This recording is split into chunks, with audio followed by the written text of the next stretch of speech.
Les frères, ça y est, on reprend les podcasts. On va se donner à fond. J'ai fait les 10 000 mises à jour que je devais faire sur OBS. J'ai ressorti la vieille caméra des lives du placard. Les frères, je vous avoue, il y avait plein de poussière dessus. Laissez tomber. Ça faisait grave longtemps que j'avais pas parlé, que ça soit en live ou même en podcast. D'ailleurs, j'ai jamais sorti la caméra pour les podcasts et c'est vraiment une première pour moi. Donc voilà, hein, c'est parti. Nouvelle, entre guillemets, aventure. Oui et non. Parce que ça va plus être un défi pour moi. Déjà pour parler. Et puis moi, j'aimerais bien faire un podcast par semaine. Faire un petit débrief de ce que j'ai fait au cours de la semaine, de mon travail. Peut-être aborder des sujets pour des gens qui ont besoin qui se posent des questions, peut-être, je ne sais pas, bref. On verra, il n'y a pas de sujet type. C'est pas un podcast Vetma, c'est vraiment un podcast de moi.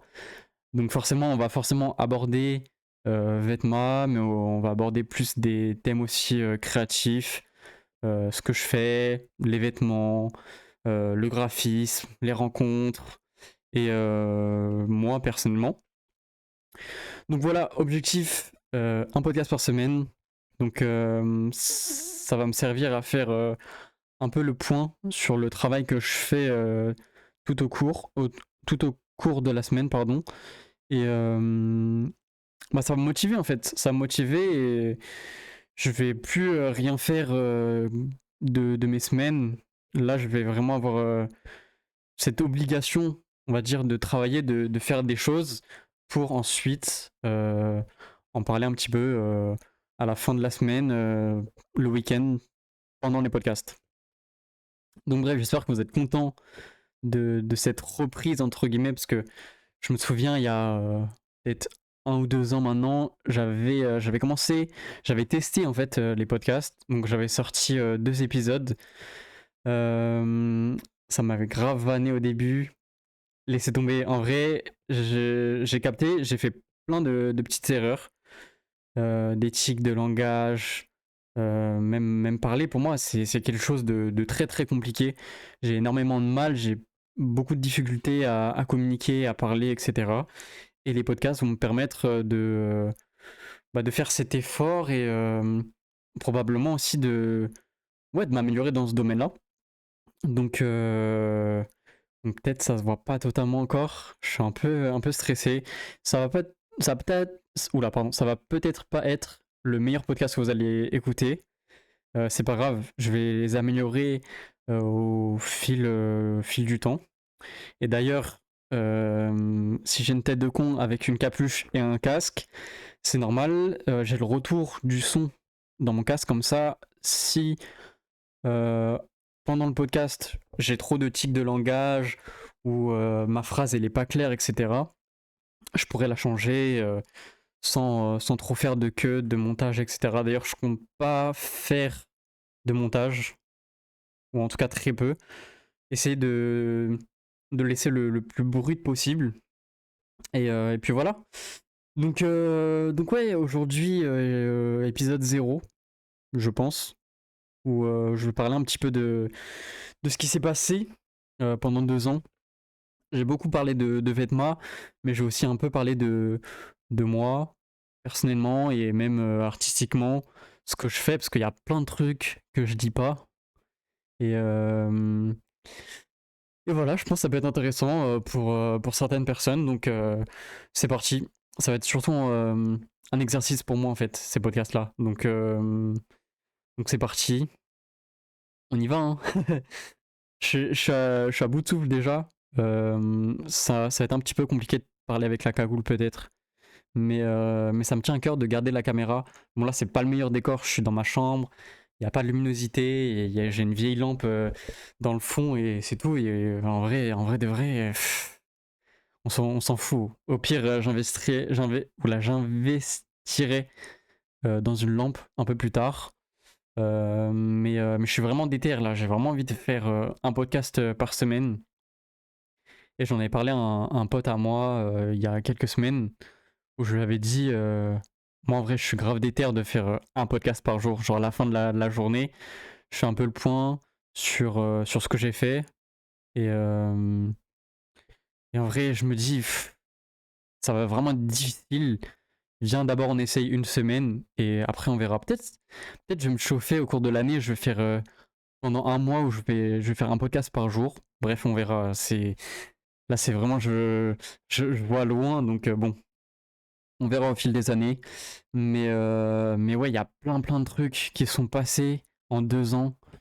Des trucs dont je parle vraiment pas, et ces podcasts-là, ça va être l'occasion parfaite pour vous d'en découvrir un peu plus, que ça soit moi ou des insights sur le média, Vêtements, ma marque de vêtements, où ça en est, etc. Donc voilà. Si tu me connais pas, bah, enchanté déjà, merci d'être sur ce podcast. Je m'appelle Aki, j'ai 23 ans, et il y a 2 ans, j'ai lancé Vetma, qui est un média de marque émergente où quasiment quotidiennement, je repartage plein de marques indépendantes. J'aime pas ce terme indépendant, donc je dis émergent, je trouve ça a beaucoup plus de sens. Euh, D'ailleurs, j'aimerais bien qu'on instaure un truc dès maintenant, vu qu'on est au tout début du podcast. C'est que bah, là, cette vidéo, je l'ai postée sur YouTube. Et quand vous avez un truc à dire, je suis chaud que vous mettez genre le time code. Par exemple, là, on est à 6 minutes 40 de podcast. Quand vous avez un truc à dire sur un passage précis, bah, mettez le time code, et mettez la suite de votre phrase, mettez ce que vous en pensez. Bref, il y aura plein d'actionable steps, pardon. Donc, donc voilà, on va parler, vous et moi, on va faire les choses. Voilà, voilà. Euh, En vrai, je vais pas épiloguer plus longtemps sur l'introduction, entre guillemets. J'aimerais bien parler un peu de Vetma, parce qu'il y a eu beaucoup de changements récemment. J'ai fait un rebranding complet du média, et ouais, j'ai supprimé quasiment, entre guillemets, 2 ans de travail. Donc je vais vous expliquer pourquoi j'ai fait ça et qu'est-ce qui m'est passé par la tête. Avant ça, je vais vous parler un petit peu du média, comment il est né, parce qu'en vrai, il y a plein de personnes qui ont rejoint l'aventure en cours de route, et vous n'avez pas toute l'histoire en fait. Et c'est vraiment dommage. Et l'histoire est vraiment importante. En tout cas, pour moi, elle est vraiment importante parce que j'ai lancé ce truc sans forcément de talent particulier, vraiment sur un coup de tête. Et sur un coup de tête, ça a pris en fait. J'ai eu pas un coup de chance, mais disons que j'étais là au bon moment, au bon endroit, et c'est cool. Mais bon, j'aimerais bien parler un peu plus de l'histoire, mais je cherche en fait une technique ou un moyen de raconter ça, mais pour que ça perdure un peu dans le temps. Par exemple, je me rends compte que un média, enfin un collectif comme Camino TV, qui est genre peut-être l'un des plus gros piliers dans notre milieu, et bah moi j'ai rejoint un peu l'aventure en cours de route. En fait, dès que j'ai commencé à m'intéresser aux vêtements, j'ai découvert Camino TV, mais ça date de peut-être ouais, 3 4 ans grand max. Mais j'ai pas l'histoire, je sais pas comment Camino ça s'est créé, je sais pas qui est qui, je sais pas quel est le travail de chaque personne. Euh, je commence un peu à cerner, à capter un petit peu qui fait quoi, mais j'ai pas l'histoire et je trouve ça trop dommage. Et moi, je cherche un peu ce truc où si tu connais Vetma, tu connais un peu l'histoire. Bref. Euh, Vetma, comment c'est né? Moi, de base, je me suis passionné de vêtements un peu après le lycée. Enfin, un peu pendant, en vrai, fin du lycée. C'était une période où je me recherchais un peu, et j'ai trouvé que le vêtement, ça pouvait grave être une forme d'art, une forme d'expression. Moi, je vois vraiment le vêtement un peu comme une toile. Et créer un vêtement, c'est un peu, bah ouais, peindre, rajouter des couleurs, des détails sur une toile. Bref, c'est mon avis, c'est peut-être très, très personnel, mais c'est un peu comme ça que je vois la création de vêtements en tout cas. Donc moi, j'étais dans cette optique de créer ma marque de vêtements au début. Donc je faisais beaucoup de design, c'était un peu gaze, hein, forcément, c'était le début et j'ai pas du tout la prétention d'avoir un niveau euh, maintenant. Je pense que j'ai encore des tonnes et des tonnes de trucs à apprendre, mais ça c'est un autre sujet. Peut-être j'en parlerai dans un autre podcast de cette vision que j'ai de la création du vêtement. Donc voilà, moi de base, je voulais créer des vêtements et il y a toujours cette période un peu où il se passe pas grand-chose quand tu fais un sample, t'as contacté l'usine, t'as fait ton dossier technique, t'as envoyé le dossier technique à l'usine. Donc en gros, un dossier technique, c'est quoi? C'est un dossier rempli de pages avec tous les détails du vêtement. Par exemple, il y a les couleurs que tu veux, il y a, je sais pas, le type d'impression que tu veux, à la taille, etc. Enfin bref, le maximum d'informations sur le vêtement que tu veux créer. Et donc, une fois que tu as créé ce dossier-là, tu dois l'envoyer à une usine et l'usine, après, bah, se charge de produire ce vêtement avec tous les détails que tu lui as demandé de faire.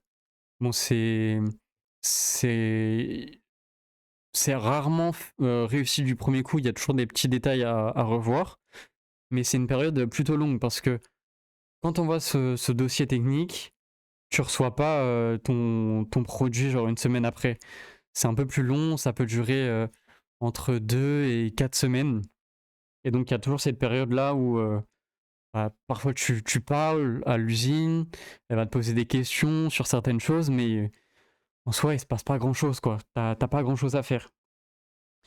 Et donc moi je venais de découvrir un peu ce milieu des marques émergentes et je commençais à en connaître pas mal en vrai. Je commençais à rencontrer des gens du milieu et, euh, et moi le premier truc que je me suis dit c'est que bah, sur ce temps libre là en fait je vais lancer entre guillemets un média, je vais essayer de faire les choses correctement quand même, mais bon voilà ça va être un passe-temps pour moi, je me vois pas continuer plus loin, juste je fais ça pour le fun et voilà je fais ça juste vraiment par passion du vêtement et je me dis ça peut être intéressant de répertorier plein de marques émergentes pour par la suite peut-être me faire connaître aussi, bref. Donc je lance Vetma, je commence à me questionner un peu sur la direction que je voulais, peut-être les couleurs, le nom, etc. D'ailleurs, Vetma, comment j'ai trouvé le nom? C'est assez simple. Euh, j'ai pris l'alphabet phonétique. Donc, normalement, vous voyez un petit peu quand on était au collège-lycée, en anglais, il y avait toujours à côté du mot l'alphabet phonétique. Bref, c'est des lettres, mais un peu façon hiéroglyphe. Bref, je pense que vous voyez totalement. Et du coup, j'ai pris le mot vêtement. Vêtement, voilà, je voulais présenter des vêtements, donc j'ai pris vraiment le premier mot. Et je l'ai traduit entre guillemets, en alphabet phonétique. Et avec ces sortes de hiéroglyphes-là, je me suis dit que bah, Vetma, ça pouvait bien aller. Donc, regardez sur internet l'alphabet phonétique de vêtements et vous voyez un petit peu, ça ressemble un petit peu à Vetma. Donc voilà, j'avais le nom, je trouvais super chouette, j'avais un peu la première direction, la couleur, ce bleu un peu électrique, un peu qui représente vraiment, moi pour moi c'est un bleu qui représente beaucoup Internet, je sais pas pourquoi, mais je vois ce bleu uniquement sur Internet et, euh, et voilà, c'est une couleur que j'aime bien et je me dis que ça a attiré l'œil donc go, c'est parti. Du coup, je commence à publier après quotidiennement des marques que j'aimais bien. Pardon, excuse-moi. Donc ouais, j'ai republié des marques que j'aimais bien, beaucoup de marques françaises. Au début, je voulais vraiment raconter l'histoire derrière chaque marque, etc. Au fil du temps, Vetma, ça s'est transformé plus en page d'archives où j'expliquais plus rien, juste je postais les vêtements, je mettais le nom de la marque, le nom du produit, et ça s'arrêtait là.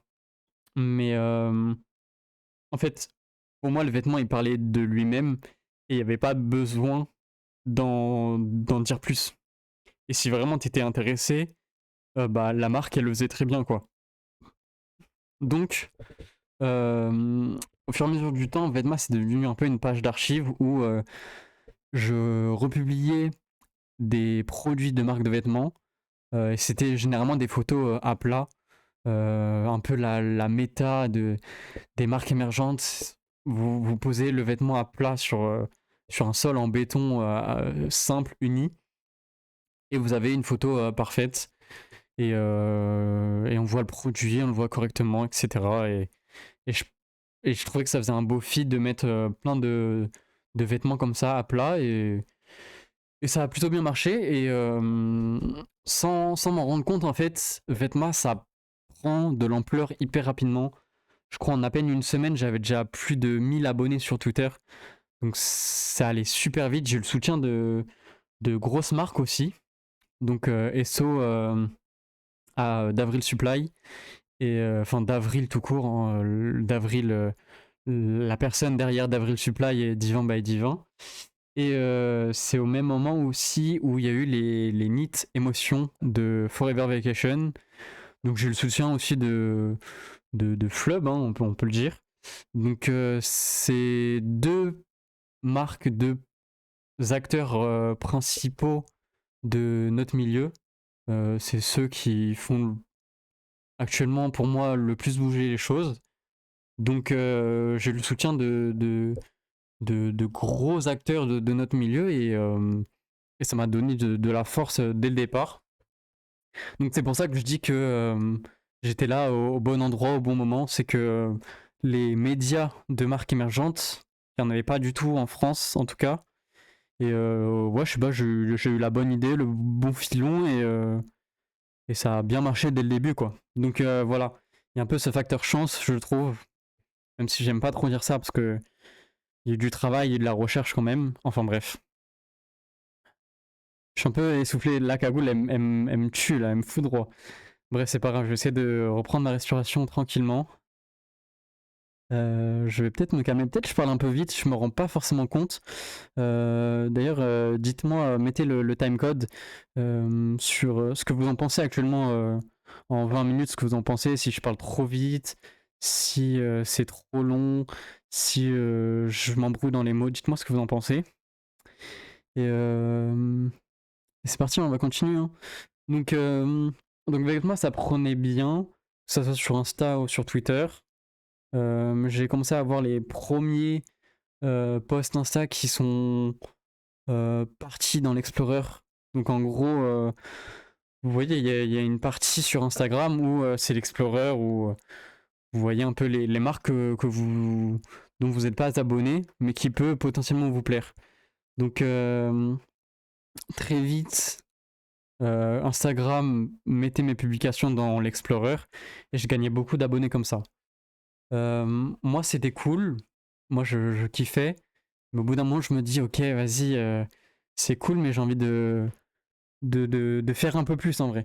C'est sympa ce que je fais, mais j'ai envie de figer ces moments-là, ces sorties de vêtements, ces collections, et qu'on s'en souvienne le plus longtemps possible, quoi. C'était dans un moment où il y avait pas mal de médias qui sortaient des magazines, notamment le média 99 références, qui est un média un peu d'art, de graphisme, etc. Et c'était aussi le début des magazines de Mosaïque. Mosaïque, le média de rap. Et donc, bah, je me suis dit, peut-être c'est le moment aussi pour moi de moi-même aussi sortir mon magazine. Donc au début de l'année, je crois qu'on devait être en mars-avril, je me lance dans cette expérience-là de créer un magazine de A à Z. Sachant que moi, j'ai zéro connaissance, j'ai jamais fait de graphisme, jamais fait d'école d'art ou je sais pas quoi. J'avais vraiment zéro connaissance. Donc j'ai lancé InDesign, qui est un logiciel de la suite Adobe. J'avais déjà quelques notions euh, en Photoshop et Illustrator. Donc forcément, j'avais, on va dire, quelques bases pour InDesign. Mais le logiciel est un peu... il fait un peu peur. Il est compliqué. Et bon, faut être un petit peu accroché, sachant que je sais pas comment créer un magazine à ce moment-là. Je lance le logiciel InDesign, mais j'ai vraiment zéro idée de comment faire un magazine. Donc, même le produire, j'avais pas d'idée, je sais pas comment ça marche. Vraiment, je me suis lancé dans ça. Et je me suis dit, allez, vas-y, on verra ce que ça donne. Et voilà. Donc, pendant quelques mois, je commence à travailler dessus. Je m'inspire de magazines qui existaient déjà, dont j'aimais bien le travail.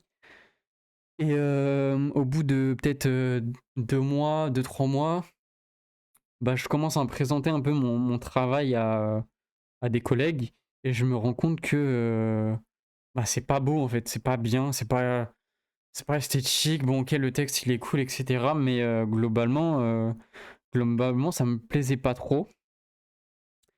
Donc ce que j'ai fait, c'est que je suis reparti à zéro quasiment. J'ai gardé un peu les textes et les marques dont je voulais parler, mais j'ai tout recommencé et j'ai vraiment essayé de faire un truc qui pouvait me ressembler.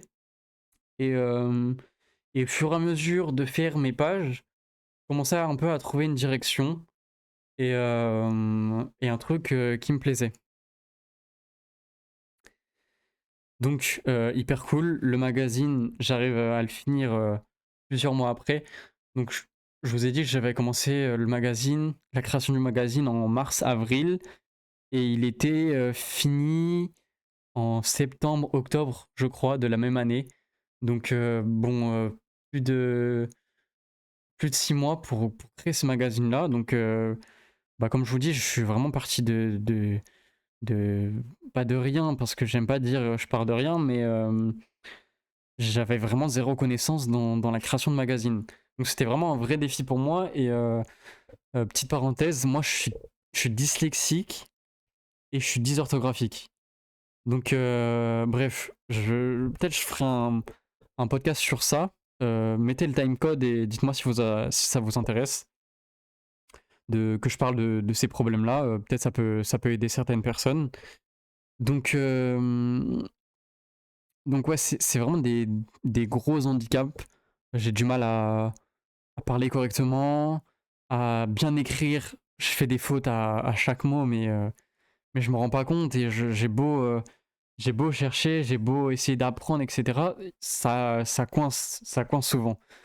Donc, euh, donc ouais, j'ai dû me faire relire des tonnes et des tonnes de fois. J'ai demandé à un nombre incalculable de potes pour qui corrigent chacune de mes fautes.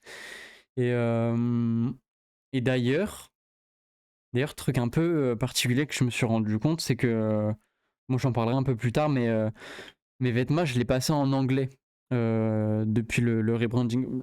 Même un peu avant, en vrai, un peu avant le rebranding. Mais je parle essentiellement en anglais. Et du coup, vu que je parle une autre langue, j'ai plus vraiment l'impression que j'ai ces problèmes de dyslexie, dysorthographie. C'est assez particulier. Bref, vraiment, dites-moi si vous voulez que je fasse un podcast sur ce sujet. En vrai, ça peut être hyper intéressant. Je sais qu'il y a plein de créatifs dans mon entourage qui ont ces handicaps-là. C'est pas du tout une fatalité, hein. Je pense qu'on peut quand même tous s'en sortir et essayer de faire les choses correctement, quoi.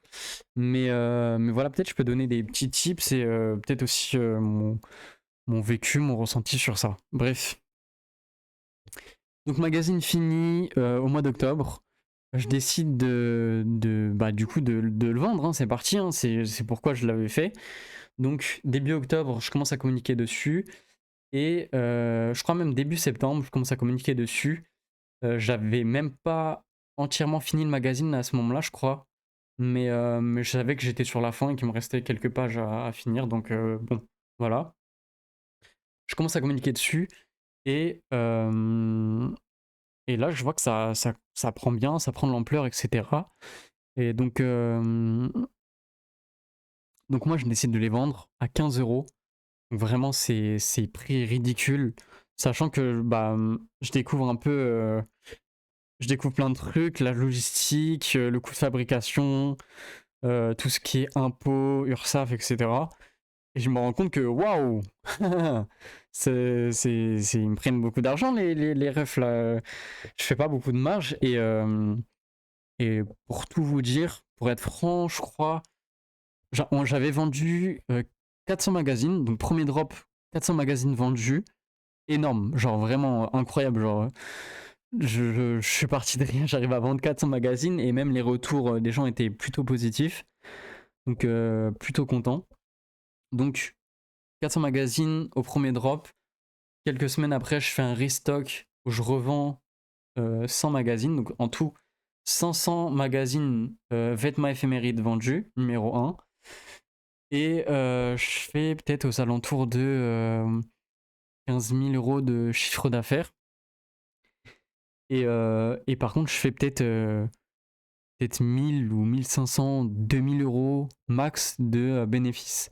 Donc c'est vraiment ridicule, sachant que j'ai bossé plus de 6 mois sur le magazine. Et ouais, j'ai vraiment pas fait d'argent en fait. Genre 15 €, c'est vraiment donné. Déjà, je trouve qu'un magazine 15 €, c'est vraiment pas cher. Sachant que bah, il y a plusieurs. Je crois qu'il y avait 90 pages, un peu moins peut-être, pour le premier volume. Donc bah déjà, ça pèse son poids. Les tarots de la poste, je pense que les gens se rendent vraiment pas compte. Et j'aimerais vraiment bien éduquer les gens sur ça. En tout cas, bah, les marques de vêtements connaissent très bien le tarif de Colissimo et compagnie. Mais plus les consommateurs ont pas forcément idée de combien nous, en tant que marque, en tant que média, ça nous coûte d'envoyer un produit. Euh, pour 2 magazines, parce que pour le deuxième drop, j'ai sorti 2 magazines. Je crois que je payais aux alentours de peut-être 10 €, 11 € pour l'envoi du pack de 2 magazines. Donc c'est peut-être aux alentours de 2 kilos. Et ouais, genre, c'est 10 € l'envoi, quoi. C'est énorme. Donc quand on met des tarots de frais de port à 7-8 €, en vrai on perd de l'argent sur ça généralement. Enfin bref, j'ai pas envie de parler au nom de toutes les marques. Euh, mais, euh, mais ouais, voilà, j'aimerais vraiment éduquer les gens, trouver le moyen de leur expliquer que combien ça nous coûte les envois et que c'est vraiment excessivement cher en fait. Enfin bref. Donc ouais, voilà. 500 magazines vendus, ça se passe merveilleusement bien. La logistique, c'est un peu long en vrai. Envoyer 500 magazines, moi j'avais jamais envoyé de produits avant et j'avais pas forcément aussi d'expérience dans de la logistique. Donc ça aussi j'ai dû apprendre, j'ai dû tout apprendre en fait. Donc forcément ça a pris un petit peu de temps, surtout envoyer 500 magazines, c'est assez long, puis tu dois gérer aussi en même temps le SAV. Il y a des marques, enfin des clients qui se trompent d'adresse ou qui reçoivent pas, alors que toi, t'as marqué, dans ton logiciel, il y a marqué que le colis a bien été livré, etc. Donc, trouver des solutions. Euh, faut essayer de comprendre et de voir si la personne n'avait pas te scam aussi, parce que bah, le refund, c'est hyper populaire maintenant. Donc, même pour les petites marques, il y a plein de clients qui essaient de se faire refund, qui reçoivent le colis, mais qui disent qu'en gros, ils l'ont pas reçu et ils demandent un remboursement, quoi.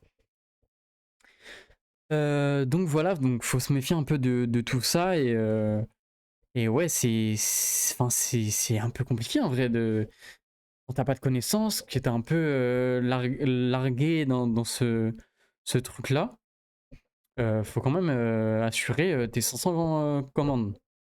Donc, globalement, en vrai, ça va, je m'en sors.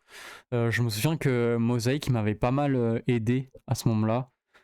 J'avais quelques contacts au sein de Mosaïque à ce moment-là et bah, j'ai eu les, les gérants, les boss derrière Mosaïque et bah, ils m'avaient pas mal guidé, aidé, etc. Et d'ailleurs, bah, je les remercie de fou parce que j'aurais pas pu m'en sortir sans eux en vrai. Donc, merci beaucoup.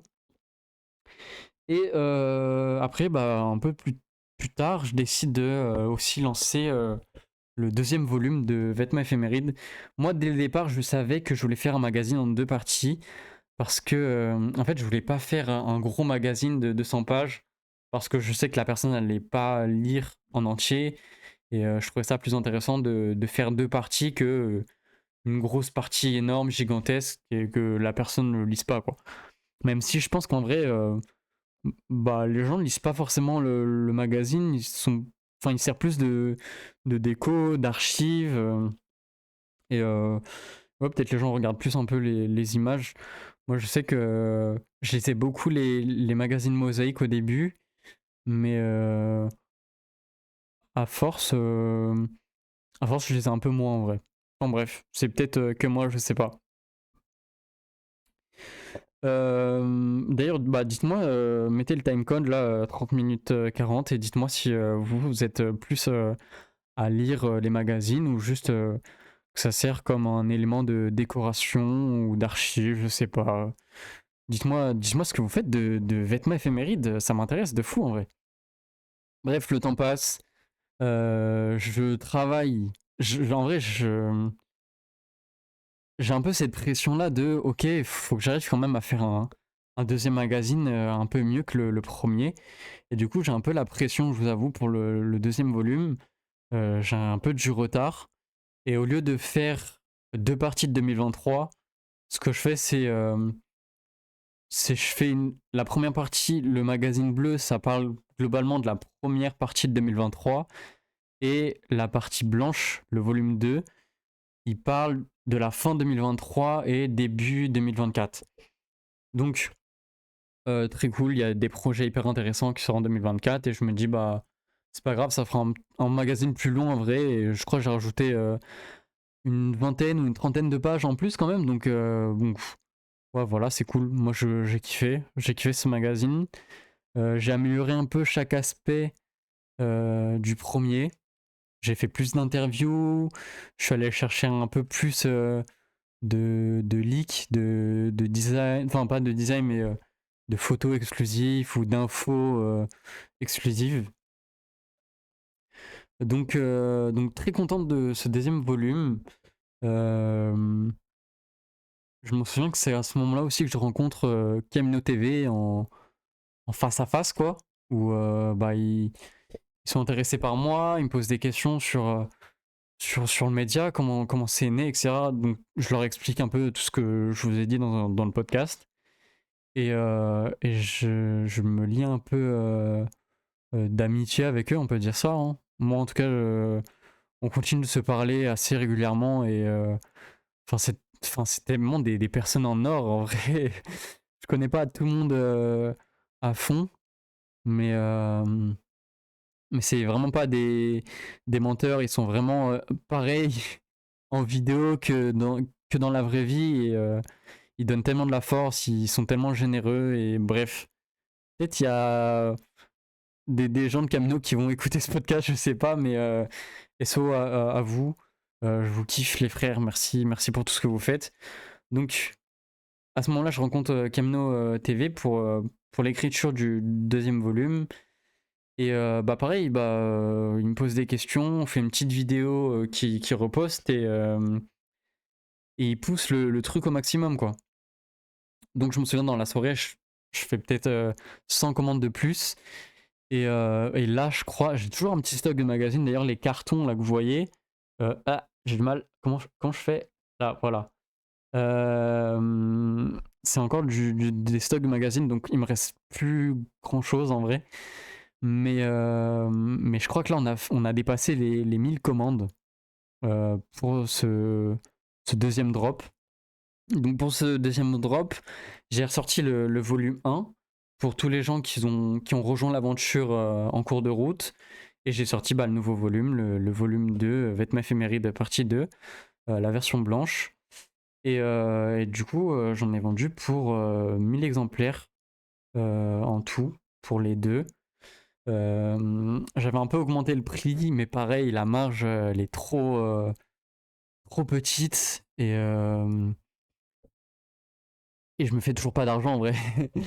Et c'est con, hein, j'arrive à vendre plus de 1000 magazines, mais je me suis vraiment pas fait beaucoup d'argent, voire pas du tout.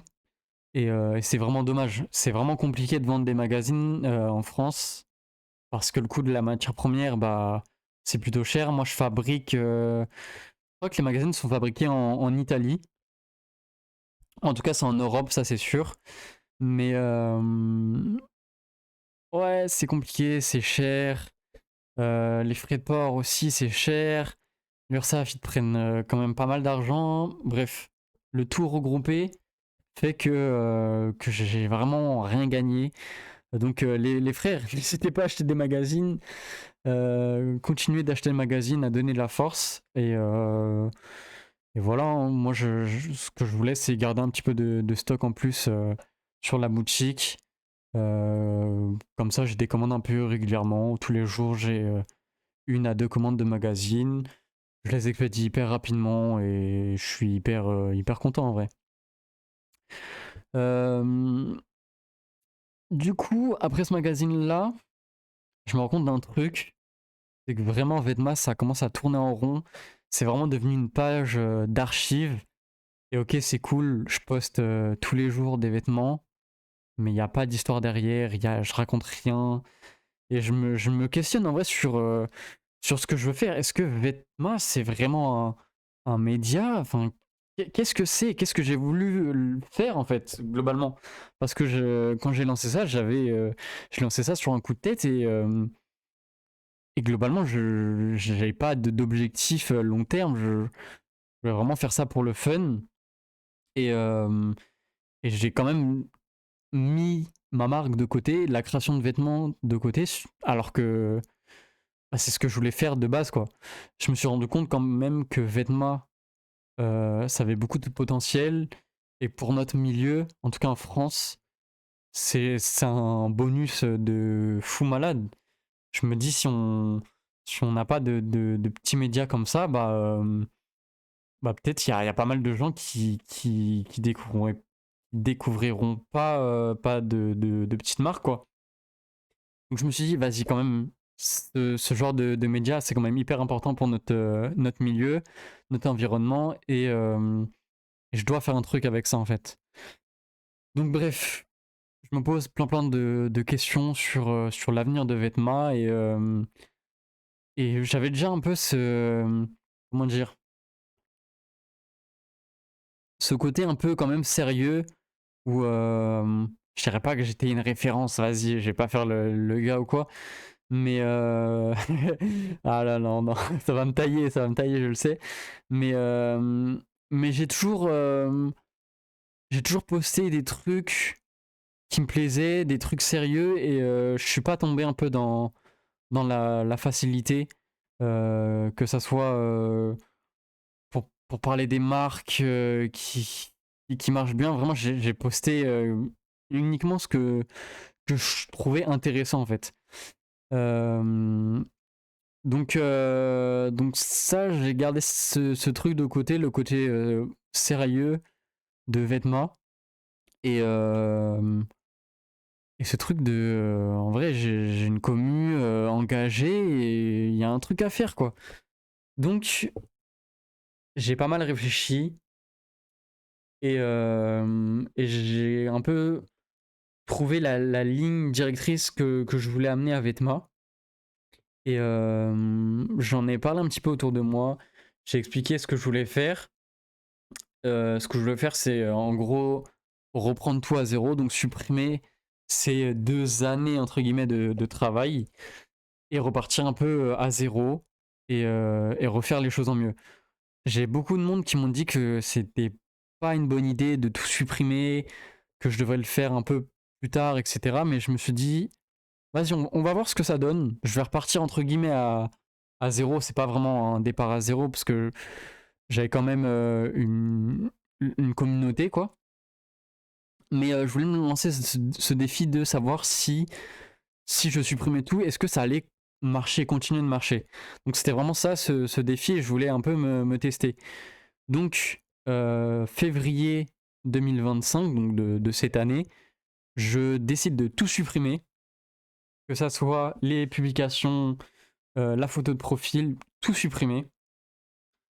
Et je décide de rebrander un petit peu, donc j'ai retravaillé avec un graphiste sur un nouveau logo. J'ai gardé cette couleur bleue. J'ai gardé le nom parce qu'il était chouette, etc. Et je suis reparti avec une nouvelle direction de, en gros, faire un post avec une écriture devant, une phrase d'accroche, un texte un peu aguicheur, et parler plus en détail de la marque ou de la pièce en question. Et voilà, c'est ce que je voulais faire, la direction que je voulais amener avec le nouveau vêtement. Donc ce que je fais, c'est que je supprime tout et je décide d'organiser un live, un décompte, en live Insta de 1 heure avant d'annoncer, de publier la vidéo d'annonce du nouveau vêtement, entre guillemets.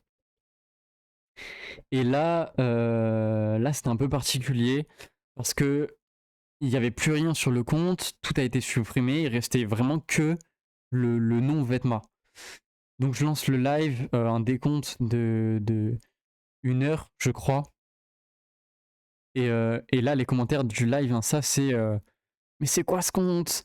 J'ai jamais follow ce compte, qu'est-ce que c'est que cette merde, etc. C'est quoi ce décompte de con? Enfin bref, plein de, plein de gens qui étaient un peu perdus, qui savaient pas trop ce que c'était Vetma. Et, et c'est à partir de ce moment-là, j'ai un peu douté. Je me dis, putain, est-ce que j'ai fait une petite erreur là ou qu'est-ce qui se passe là? Avec le temps, je me suis dit quand même, en fait, c'est des gens qui connaissaient pas vraiment le média et qui n'étaient pas vraiment engagés. Et s'ils se désabonnent, en vrai, tant mieux. D'ailleurs, après le live, je crois, j'ai perdu peut-être 200, 300 abonnés. Genre, c'est un truc de fou en vrai, un truc de fou malade. Et je me dis, c'est pas grave. C'est pas grave. C'est des gens qui. Voilà, ils sont pas engagés. Ils connaissent pas bien le média. Peu importe. Je vais retrouver du monde. C'est pas grave. Le lendemain, première publication avec la nouvelle direction avec le titre, le texte à guicheur devant, la photo. Je prends une belle photo, un shooting, ou une pièce qui est plutôt pas mal, aguicheuse quoi. Et là j'ai des retours méga positifs. J'ai plein de gens qui me disent putain, trop stylé, la nouvelle direction et tout, trop chouette. Et moi, mon travail maintenant, c'est en description de détailler, de parler un peu plus du produit et de faire en sorte que les gens restent un peu plus sur le post. Pas pour créer de l'engagement ou quoi, parce que bon, vas-y, je sais comment ça marche les réseaux, je sais ce qu'il faut faire, mais je veux vraiment essayer de créer ce truc de dès que tu tombes sur un post Vetma, tu prends un peu ton temps pour garder, pour lire, pour découvrir, etc. Donc c'est ce que j'ai voulu amener. Donc je crée des longues descriptions, je donne mon avis. Parfois c'est très personnel, parfois c'est voilà, c'est juste un avis un peu global sur l'évolution de la marque ou d'un produit. Ou parfois c'est euh, un peu plus recherché, où j'ai un peu plus d'inside, où je vais questionner le créateur du vêtement et lui poser des questions sur la pièce qu'il a créée, pourquoi il a créé cette pièce, etc. Donc voilà. Les premiers posts, le texte, il était assez big en vrai. Là, je suis en train de regarder. Waouh, le texte est immense et en fait, on voyait pas trop l'image derrière. Donc c'est un peu dommage. Et bon, c'est un truc que je suis en train de continuer de peaufiner. J'ai changé la typo, j'ai changé la taille de la police. J'ai mis un peu d'ombre quand le fond il est trop blanc, et bah comme ça on peut lire un peu mieux. Pareil, parfois je mets un contour, et là depuis pas longtemps, depuis le post de Sphero Design sur les sacs en impression 3D avec les sortes de chaînes. C'est un post qui date du 16 avril. À partir de ce post-là, je pense avoir en tout cas trouvé la bonne police, la bonne taille, la bonne direction, ce que je voulais amener en vrai. Et bon, j'ai le retour de pas mal de gens. Euh, Ils se reconnaîtront, et ils m'ont grave poussé à tester de nouvelles choses. En tout cas, pour le début de Vetma, quoi. C'était le renouveau, c'était le moment de tester des nouvelles choses. Et donc voilà, j'ai testé plein de polices, d'écritures différentes, de tailles, etc. Bref, là, depuis pas longtemps, je m'amuse vraiment, et je kiffe de fou malade. Le truc aussi, c'est que je me suis rendu compte que enfin, je me suis remis en question, c'était quoi vraiment la force de Vetma. Euh, et je me suis rendu compte qu'on était dans un milieu assez petit, où en France en tout cas, quasiment tout le monde connaît tout le monde, toutes les créateurs de marques, tous les artistes se connaissent globalement, ou voient un peu ce que fait l'autre. Et ce truc d'être un média, bah, ça permet d'avoir un contact facile avec ces marques-là. Donc, je me suis pas mal remis en question, et je me suis posé la question que c'était quoi la force de Vetma. C'est vraiment le contact que j'ai avec les marques. Euh, je suis en contact avec plein de marques, ça se passe super bien, et je me suis rendu compte que moi parfois je savais pas trop comment parler de la marque. Et en fait je me suis dit peut-être le meilleur moyen de parler d'une marque, c'est de laisser le créateur en parler lui-même en fait. Donc depuis peu, j'ai commencé les interviews. Alors c'est pas des interviews en vidéo avec une caméra, etc., en face à face. C'est vraiment des interviews écrites. Donc quand je vous dis que j'aimerais bien que voilà, on passe un peu plus de temps sur les posts, et pas qu'on consomme rapidement, hop, on voit un post, on like et on passe à autre chose. Moi, j'essaie vraiment de faire en sorte que le public passe le plus longtemps sur un post, et voilà, découvre, essaye d'être curieux. Donc j'ai commencé les interviews récemment, euh, pas forcément qu'avec des marques. J'ai fait des interviews avec d'autres créatifs de n'importe quel milieu, des graphistes, des peintres, des typographes. Là, je sors une interview cette semaine. Je sais pas quand va être posté le podcast, mais bon, bref, vous allez voir. Interview, je vais essayer de faire des interviews chaque semaine. En vrai, ça peut être intéressant. Et bref, j'interviewe vraiment des créatifs, pas forcément des marques de vêtements. Donc je kiffe, et je prends vraiment un plaisir fou à poser des questions. C'est peut-être pas tout à fait parfait encore, mais c'est un truc qui va se développer avec le temps, je pense. Et plus je vais en faire, plus je vais trouver des questions intéressantes. Et voilà, bon, je suis encore en apprentissage, entre guillemets.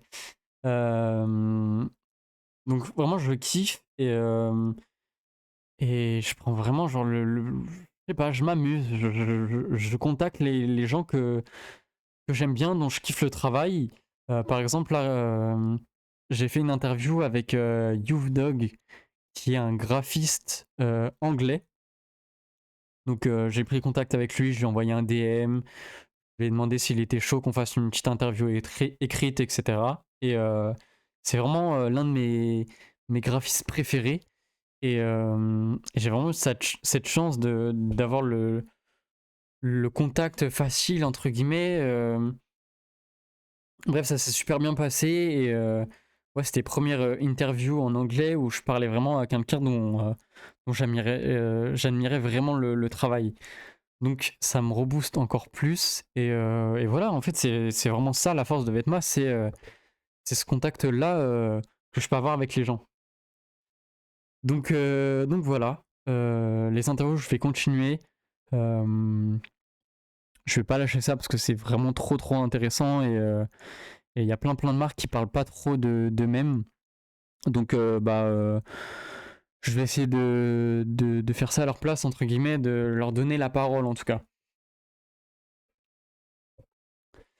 Euh, Globalement, Vetma, voilà, ça se passe bien. Je suis content. Je commence à regagner un petit peu en abonnés. Pendant les premiers mois, c'était un peu difficile. Soit je perdais des abonnés, soit ça stagnait en fait. Et là, depuis peu, je crois on a pris peut-être 150 abonnés en quelques semaines. Bon, en vrai, je compte pas les abonnés, je m'en fous un petit peu. Moi, ce qui me compte, c'est vraiment de poster vraiment ce que je kiffe et ce qui me plaît. Et c'est vraiment ce que je fais en ce moment. Donc je suis méga heureux. Et, euh, et voilà. J'ai un autre objectif maintenant, que ça soit avec Vetma, mais peut-être plus personnel aussi. C'est que bah, ça fait quand même 2 ans que je fais ça. Je fais rien à côté. Euh, j'ai j'ai commencé Vetma parce que j'avais plus de taf. En gros, mon contrat c'était fini et ils m'ont pas repris. J'en parlerai peut-être dans un autre podcast. Bref, c'est peut-être pas important d'en parler maintenant. Et du coup, je me suis un peu remis en question. Et je me suis dit, bah frère, j'ai pas de salaire. Je suis un peu dans cette cage dorée parce que je vis chez la daronne en fait. J'ai pas de charges à payer à la fin du mois. Donc que je gagne 10 euros, 300 euros, 10 000 euros, bah on s'en fout en fait. Parce qu'à la fin du mois, j'ai pas de charges à payer. À part peut-être bah, l'URSSAF, les impôts, etc. Mais généralement, quand tu gagnes de l'argent, tu fais attention à avoir assez de marge pour pouvoir payer l'URSSAF quand même. Donc j'étais un peu dans ce piège-là où, bah frère, j'ai pas de charge à payer, donc on s'en fout de l'argent que je gagne en fait, je suis tranquille. Donc mon objectif là, depuis peu, c'est essayer d'aller chercher l'argent, entre guillemets, en tout cas de me débloquer ce salaire qui pourrait me permettre de vivre, peut-être déménager, changer d'environnement, trouver un appart, vivre seul, etc., etc., etc. Bref, vous connaissez un petit peu enfin, c'est le schéma classique de la vie, quoi. Faut forcément, au bout d'un moment, quitter le foyer familial. Donc, c'est un peu l'objectif que j'ai, d'essayer d'avoir un salaire et de changer un peu d'environnement dans un coin un peu plus tranquille. Moi, j'aimerais bien bouger peut-être à Orléans parce que c'est à 1 heure de Paris. La ville, bah, ok, il y a peut-être pas grand-chose à faire, mais il y a pas mal de créatifs là-bas, notamment bah, Flub, Ruby, Supram, Elliot, plein de petits créatifs dont je kiffe le travail et je me dis, bah, si je me mets dans peut-être le même environnement qu'eux, ou en tout cas si je suis pas loin d'eux, si j'ai des galères, etc., bah potentiellement ils pourront m'aider ou moi je pourrais à l'inverse les aider. Enfin bref, j'aimerais bien bouger à Orléans quoi. Ça peut être un bon plan et je pense qu'il y a d'autres créatifs là-bas, il y a des trucs à faire. Bref, ça peut être intéressant. Donc depuis peu là, j'ai pour cette j'ai pour objectif d'avoir ce salaire là quoi. J'ai débloqué des trucs dans ma tête où en mode maintenant j'essaie de démarcher un peu les marques Et je propose un format qui s'appelle A Small Brands with a Big Future. Et en gros, j'essaye d'intégrer quelques marques dont je vois du potentiel en vrai. Et, euh, et c'est des tarifs méga attractifs en vrai. Euh, ce genre de poste, en fait, il marche tout le temps. C'est trop puissant parce que le fait de faire un carrousel avec plusieurs marques, et bah déjà la marque elle va être super contente parce que elle va passer sur Vetma. Ça va vraiment être pas cher. Je publie sur 4 réseaux différents, Instagram, Twitter, Pinterest et TikTok. Donc niveau visibilité, en fait, c'est insane. Je fais une description quand même détaillée de ce que je pense sincèrement de ta marque, enfin de la marque en question, quoi. Toujours avec sincérité, voilà, je suis pas là pour dire des conneries, des mensonges ou je sais pas quoi. J'essaie d'être le plus vrai possible. Donc je suis toujours sincère quand je parle d'une marque. Et ouais, les tarifs, c'est méga attractif, vraiment. Enfin, bref, si vous êtes des petites marques en vrai, n'hésitez pas à m'envoyer un message. Comme ça, on peut discuter. Vous me parlez un peu de votre projet. Si votre projet m'intéresse, bah go quoi. Enfin bref, voilà. Donc, c'est des posts qui marchent plutôt bien parce que toutes les marques se donnent un peu de la force en fait. Et, et généralement, bah, ça crée pas mal d'engagement. Donc, j'ai jamais eu de retour négatif pour le moment, alors que je crois que j'ai fait peut-être 6 7 posts sur ça. Zéro retour négatif en vrai, donc je suis archi content. J'essaye quand même d'intégrer des marques qui payent pas, euh, mais dont je vois aussi quand même le potentiel. Mais généralement, c'est des marques un peu plus un peu plus avancées, avec une vraie ADN déjà, un- une atmosphère déjà créée, quoi. C'est, on va dire, des fausses petites marques, quoi. J'appelle ça comme ça. En fait, ils sont petits en termes d'abonnés, mais derrière, il y a sans doute, parfois, il y a déjà une équipe. Parfois, c'est quelqu'un qui vient juste de se lancer, mais qui a quand même pas mal d'expérience, etc. Enfin bref, euh, j'essaie quand même de pas ramener que des marques payantes parce que c'est pas le but de faire payer des marques non plus. Moi, j'essaie d'avoir un salaire, mais je veux pas non plus voler le maximum d'argent aux marques. C'est pas mon objectif. Mon objectif, c'est pousser justement ces petites marques-là et, euh, et faire en sorte que dans les deux camps, bah, ça se passe bien, quoi. Que ça soit une collaboration qui marche dans les deux sens, quoi. Pour ensuite peut-être faire d'autres trucs ou moi personnellement aider à accompagner ces petites marques-là, quoi. Enfin bref. Si vous êtes vraiment une petite marque, n'hésitez pas à m'envoyer un message en DM sur le Insta de Vetma. Comme ça, on en discute. J'ai commencé aussi à faire des appels où, quand une marque elle me contacte et qu'elle me demande combien est le poste, parce que les postes ils sont payants généralement. La marque elle me contacte, elle me dit ouais machin, c'est combien les tarifs, est-ce que tu penses que tu vas pouvoir faire un truc, etc. Moi ce que je fais maintenant, c'est que j'appelle la personne, je lui dis ok, est-ce que tu es dispo tel jour, on passe 1 heure en appel, tu me parles de ton projet, je parle un petit peu de Vetma, et on essaie de discuter, quoi, genre pas juste parler business tout le temps, quoi. Donc ça c'est, voilà, on fait un peu des deux, on va dire. Euh, J'essaye d'en connaître un peu plus sur bah, la personne, sur sa marque, sur ses ambitions. Est-ce que c'est juste une passion ou est-ce que c'est un projet où vraiment le but c'est d'en vivre après? Donc, bref, j'ai tout un tas de questions à chaque fois.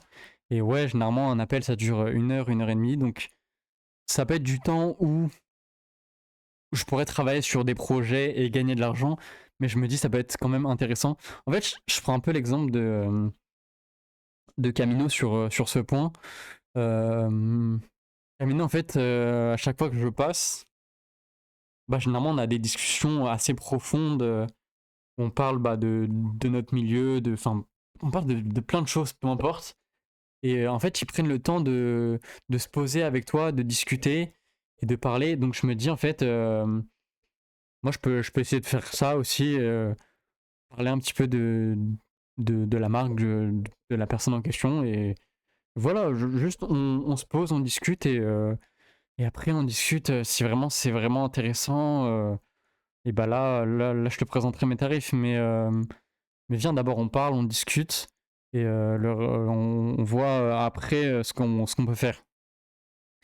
Donc ouais, j'ai déjà fait peut-être une vingtaine d'appels depuis le début de l'année, enfin depuis le rebrand de Vetma, donc depuis février. Là on est fin mai. Donc 20 appels quand même, c'est pas rien.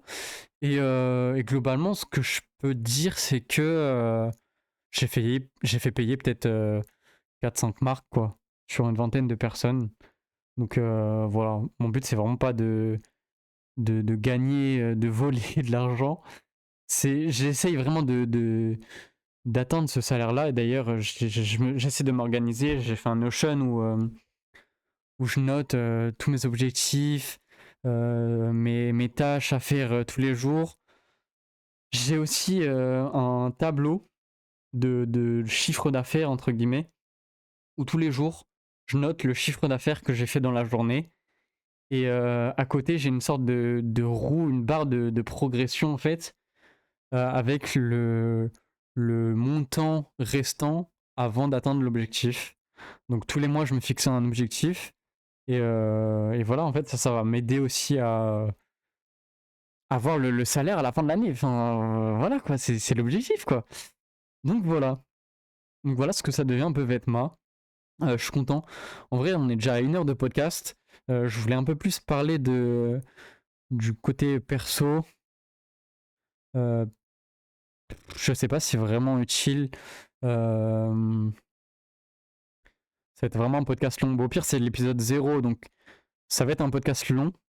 Et les podcasts suivants, ils vont être un peu plus courts. Je pense pas dépasser plus d'une heure à chaque fois en vrai. Je pense là, ça va être exceptionnel. Donc bref. À côté, je continue de créer des vêtements. Moi, en fait, c'est vraiment ma passion, les vêtements. Genre, tous les jours, je crée, je design, je dessine des croquis, des petits trucs sur le coin d'un carnet. Et c'est vraiment ça qui me passionne. Donc je continue, je développe des pièces. Peut-être récemment, il y a des trucs enfin, bientôt, il y a des trucs qui vont sortir.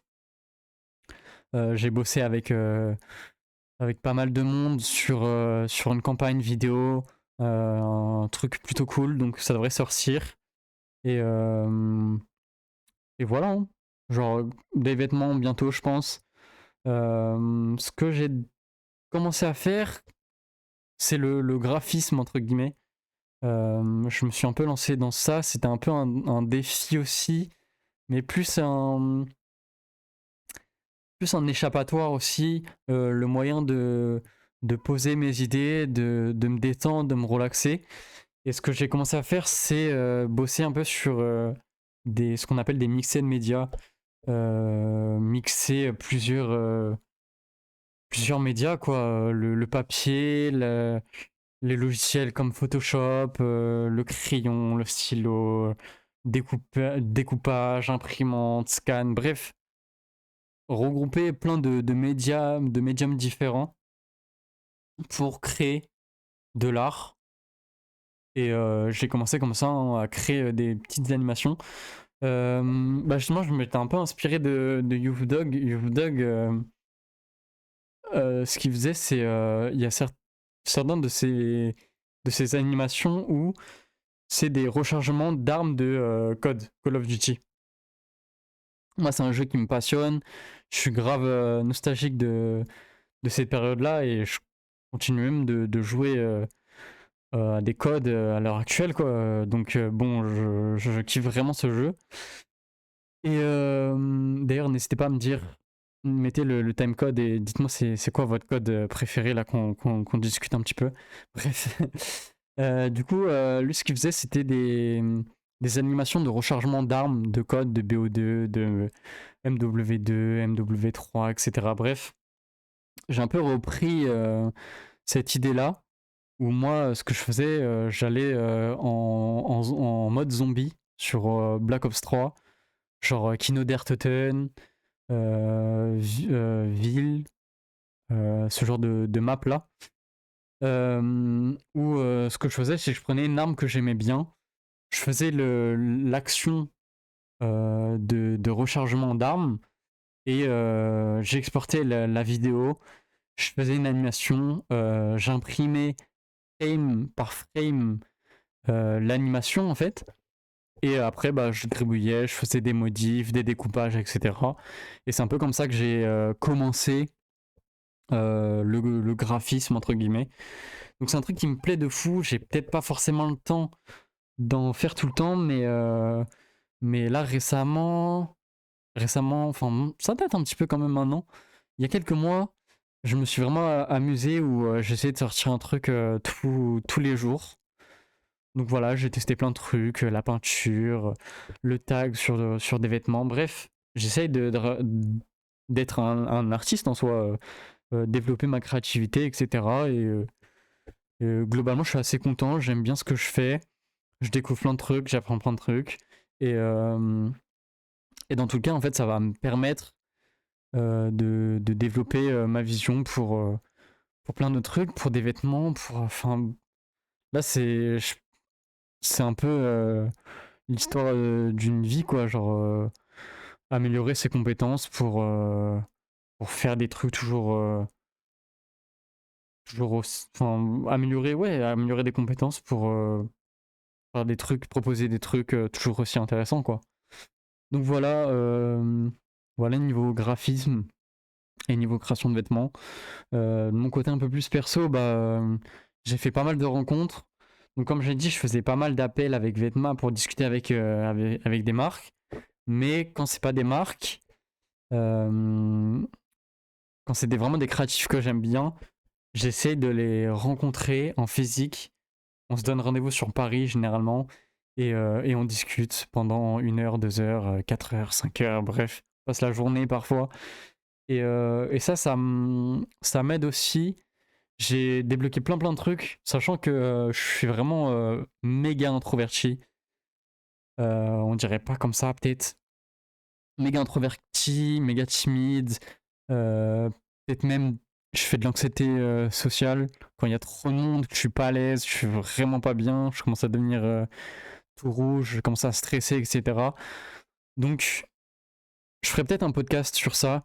Dis-moi, mets le timecode 1h07 et dis-moi si vraiment ça t'intéresse que je parle de ça, de toute cette peur relationnelle, du contact avec les gens que j'ai et comment j'ai réussi à combattre ça.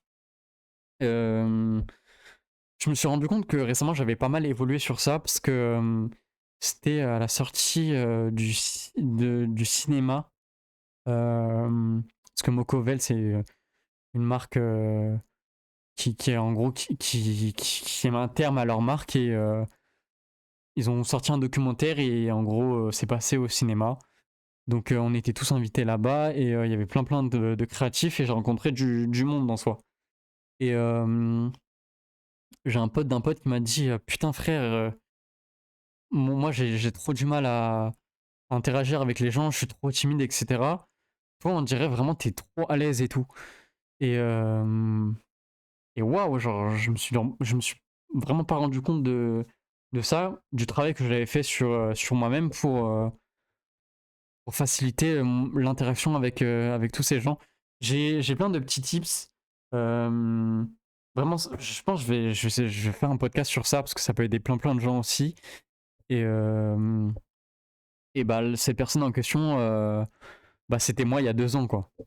Donc je me suis vraiment vu en elle un peu avec cette timidité-là, euh, un peu reculée, qui parle pas à tout le monde, etc. Donc ouais, waouh, je me suis rendu compte que j'avais pas mal évolué et je suis plutôt content de moi en vrai. Donc voilà, même niveau plus personnel, ça avance bien. Je suis archi content et voilà globalement. Euh, J'aimerais finir le podcast sur 2 petites choses encore. Moi je me dis Je me dis, ça peut être intéressant pas de sponsoriser les podcasts. Enfin, si, c'est un peu ça. Mais je sais qu'il n'y aura pas de marques qui vont me contacter et moi, je vais pas forcément contacter de marques. Donc, je vais sponsoriser moi-même les podcasts. Euh, je vais parler d'une application, une banque en ligne dont je possède ou dont j'ai l'habitude de travailler avec et qui m'ont pas mal aidé. Donc je vais parler de ça aujourd'hui. Euh, En gros, là c'est un peu flou, mais en gros, quand j'ai lancé mon activité Vetma, il fallait que je crée mon entreprise, quoi, mon auto-entreprise en tout cas. Donc, les démarches en France, c'est généralement très compliqué, c'est assez flou, il y a plein de papiers. Euh, Si tu t'y connais pas, bah, tu peux faire facilement des erreurs. Et j'ai eu des potes qui sont passés par la banque en ligne, Shine, qui t'aide aussi à créer, en fait, qui t'accompagne dans tes démarches administratives de créer ton entreprise. Donc tu remplis un formulaire, c'est hyper simple, ça prend une dizaine de minutes. Donc tu remplis le formulaire, voilà, pardon, tu remplis le formulaire et quelques mois après tu reçois tous les papiers avec bah, ton entreprise créée quoi. Donc ça m'a pas mal aidé et je me dis que pour des petits qui essaient de se lancer, ça peut être intéressant. Donc Shine, je kiffe, ça m'aide beaucoup. Euh, Ça me permet de faire mes factures. Je peux relancer si le client paye pas. Bref, il y a plein de petits outils hyper sympas. J'utilise quasiment quotidiennement. En tout cas, à chaque fois que je dois faire une facture, ce genre de choses, ça c'est parfait. C'est une banque en ligne, donc bah forcément, bah c'est une banque quoi. Vous avez l'application, vous avez le site internet, tout est accessible. Donc moi je kiffe l'application et je me dis vas-y, j'ai les deux liens de parrainage, je vais sponsoriser moi-même ce podcast quoi. Donc voilà. Si ça vous intéresse, n'hésitez pas à m'envoyer un DM sur @jeuneacquis sur Instagram. Je vous enverrai le lien de parrainage ou peut-être je le mettrai en description. Je sais pas si j'ai le droit de faire ça. Bon, je verrai. Mais voilà. Si vous avez peur de faire vos démarches, si vous avez besoin d'une banque en ligne, si vous avez besoin d'une appli pour faire des factures, bah Shine en vrai c'est parfait pour débuter. Euh, Qu'est-ce que vous allez obtenir avec ce lien de parrainage? Vous allez obtenir 2 mois gratuits, je crois. Vous pourrez aussi parrainer d'autres collègues après. Donc 2 mois gratuits. Je crois après c'est 17 € par mois, si je dis pas de bêtises. Je crois que c'est ça, je suis pas sûr. Faut que je regarde, mais c'est en dessous de 20 € en tout cas. Enfin après ça dépend de la formule que vous prenez. Mais moi je paye 17 € par mois. Si je dis pas de bêtises. Et donc voilà, vous avez 2 mois gratuits. Vous pouvez tester, vous me dites ce que vous en pensez, et voilà. Et moi, bah, ça me permet de gagner un petit peu d'argent via ces deux liens de parrainage. Donc voilà, c'était un peu la sponsor de ce podcast-là. Peut-être qu'il y en aura d'autres, mais voilà, c'est une appli que j'aime bien, qui m'a beaucoup aidé.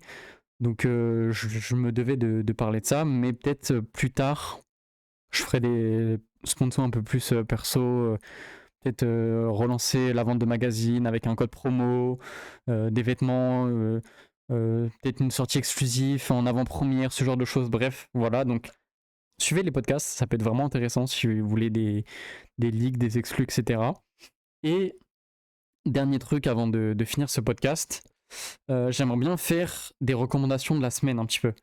Vu que les podcasts, ça va être chaque semaine, j'aimerais bien faire une recommandation de tout, de rien, je sais pas, ça peut être un film que j'ai kiffé, un jeu vidéo, une série, un endroit, un resto, peu importe. Donc j'aimerais bien faire, ouais, voilà, chaque semaine, à chaque fin de podcast, une petite recommandation qui potentiellement peut vous intéresser. En tout cas, moi, bon, voilà, ça me booste, quoi, ça me donne de l'énergie généralement. Donc voilà. Euh, La recommandation de la semaine, du coup, euh, c'est un anime et un manga. On va faire les deux aujourd'hui. Moi, je suis grave dans un bon mood en ce moment. Grave, j'ai besoin de me dépasser, quoi. Donc, j'ai pas mal de mangas, d'animes de sport, et notamment des animes de boxe. Tous les soirs, moi, je lis un manga qui s'appelle Hippo. Et le matin, je regarde un ou deux épisodes d'un anime qui s'appelle Megalobox. Donc, c'est deux animes slash manga de boxe parce que je trouve que bah, c'est un sport qui t'aide à en apprendre un peu plus sur toi, à te dépasser, etc. Et je sais pas, moi je kiffe, je suis grave dans un mood de boxe en ce moment. Et j'aimerais bien en faire plus tard. Je pense que c'est un truc que je note dans les objectifs que je dois faire dans ma vie. Faire de la boxe de manière peut-être un peu plus sérieuse, pas compétition ou même pas forcément de combat, tu vois. Mais ouais, essayer d'en faire un sport passion, quoi. Je m'en fous de combattre. Moi, c'est vraiment. Je cherche à en découvrir plus sur moi, quoi. Je vais pas forcément me battre, quoi.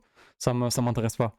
Donc, voilà. Donc, le soir, je lis quelques chapitres de Hippo. Donc, je vais vous faire un court résumé du manga Hippo et de l'anime Megalobox.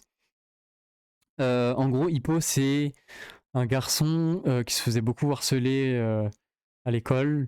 Et un jour, il se fait aider par un boxeur.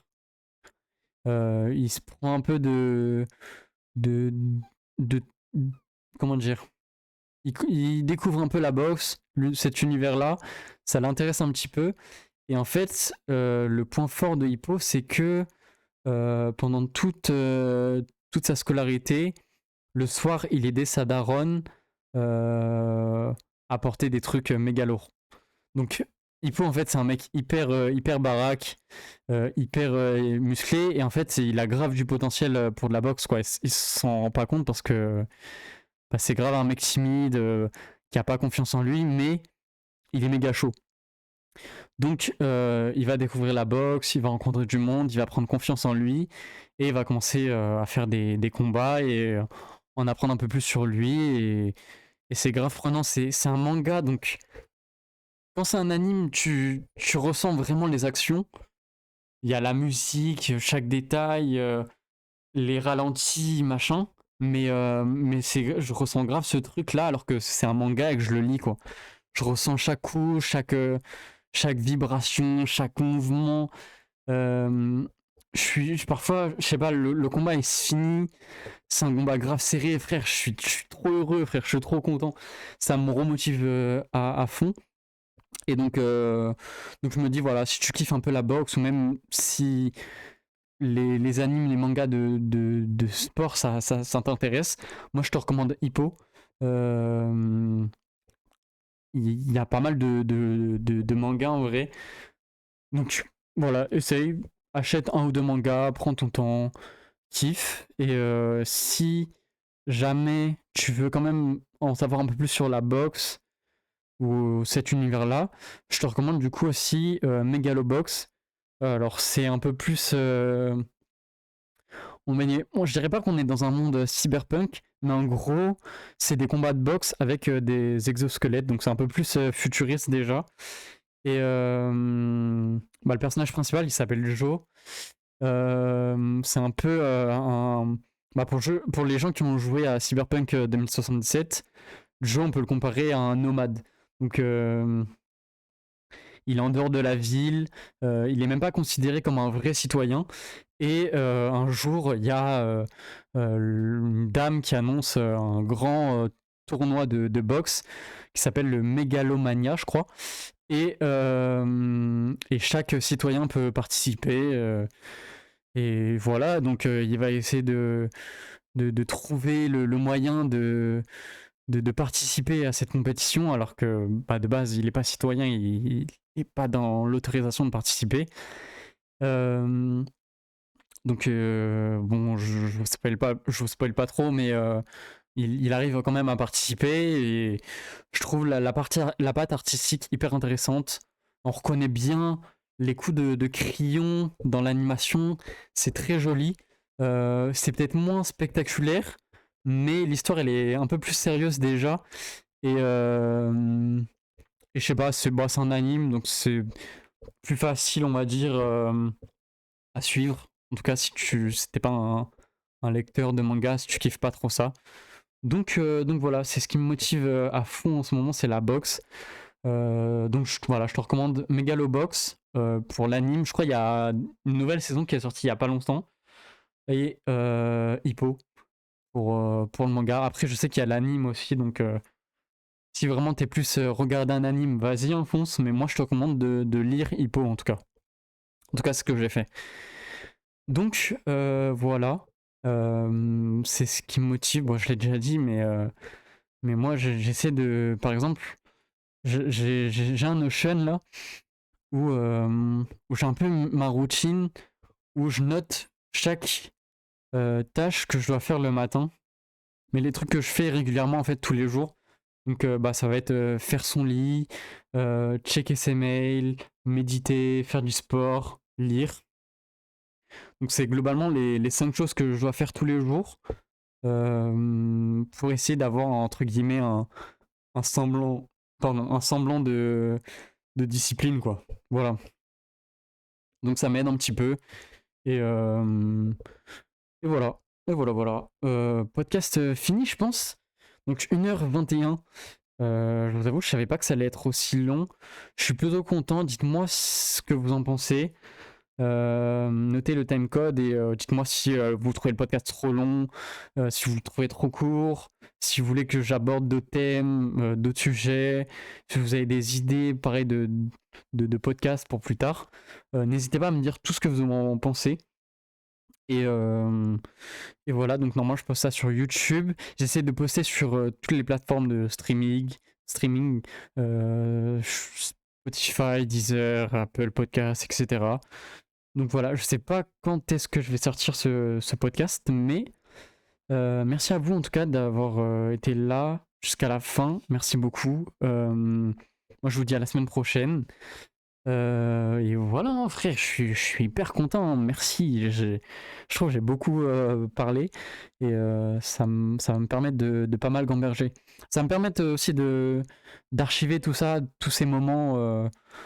Bah là, on est au mois de mai 2025, mais peut-être dans 5-10 ans, je retomberai sur ces podcasts, je les réécouterai et je me dirais putain, j'étais vraiment en œil à cette époque. Enfin bref. Merci à tous et je vous dis à plus tard, hein, la semaine prochaine. Hein.